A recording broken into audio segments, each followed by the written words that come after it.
Charles Duchemin, Louis de Funès, est l'éditeur d'un guide des restaurants de renommée internationale, pour lequel il effectue encore personnellement de nombreux tests de restaurants en utilisant un assortiment de déguisements élaborés pour échapper à la détection par les restaurateurs. Duchemin décide de prendre sa retraite en tant que critique gastronomique et forme son fils Gérard à poursuivre l'entreprise familiale. Cependant, à l'insu de Charles, Gérard s'intéresse davantage à sa véritable passion, travailler comme clown dans un petit cirque qu'il a cofondé et soutient. Financièrement, Charles Duchemin est informé que Tricatel, propriétaire d'une entreprise d'alimentation de masse, tente de reprendre un grand nombre de restaurants de qualité qui avaient été étoilés par Duchemin. Peu de temps après, un agent engagé par Tricatel entre dans les bureaux de Duchemin et tente de voler le guide des restaurants presque terminé de cette année, mais Duchemin est capable de tromper l'agent en lui faisant voler les données de l'année dernière et, avec Gérard, le suit pour le surveiller.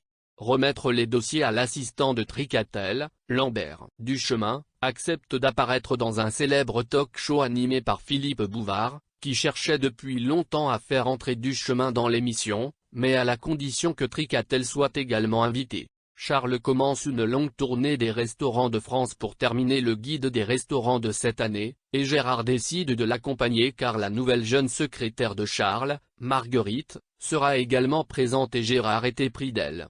Le cirque ne pouvant se produire sans Gérard, il est décidé que le cirque suivra le parcours des Duchemin et Gérard sortira de l'hôtel tous les soirs pour participer au spectacle. Au cours d'une des nuits, Gérard est suivi par Lambert, qui donne cette information à Tricatel, et celui-ci, à son tour, informe Charles, qui assiste en cachette à la prochaine représentation de cirque, et pendant la représentation, il confronte Gérard et le vire. Lorsque Charles revient seul à l'hôtel-restaurant, il est lui-même confronté au gérant, qui était autrefois propriétaire d'un restaurant très coté mais dont Duchemin avait enlevé les étoiles au restaurant il y a quelques années, et il force Charles sous la menace d'une arme à tout manger.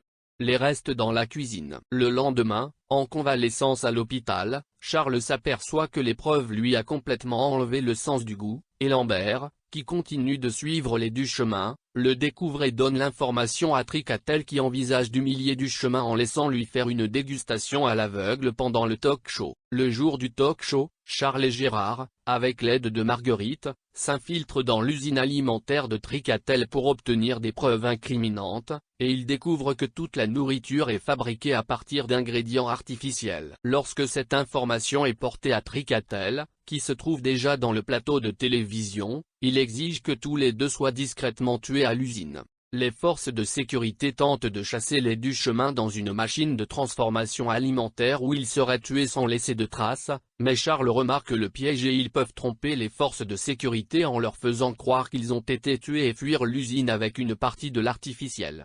La nourriture comme preuve. Ils reviennent au talk-show à la dernière minute, et Charles laisse Gérard effectuer la dégustation à l'aveugle exigée par Tricatel, qui fait du bon travail jusqu'au dernier défi, un vin rouge. Lorsque Charles voit Gérard se débattre, il prend d'assaut la scène et réussit à identifier le vin en le regardant simplement dans le verre à vin. Ensuite, les Duchemin ont laissé Tricatel effectuer un test de goût avec la nourriture qu'ils ont obtenue de l'usine, et quand Tricatel est totalement dégoûté par la nourriture, ils ont fait savoir à tout le monde que ce sont les propres produits de Tricatel. Le film se termine avec Gérard remettant sa démission mais reconsidérant quand il découvre que Marguerite continuera à travailler pour l'entreprise.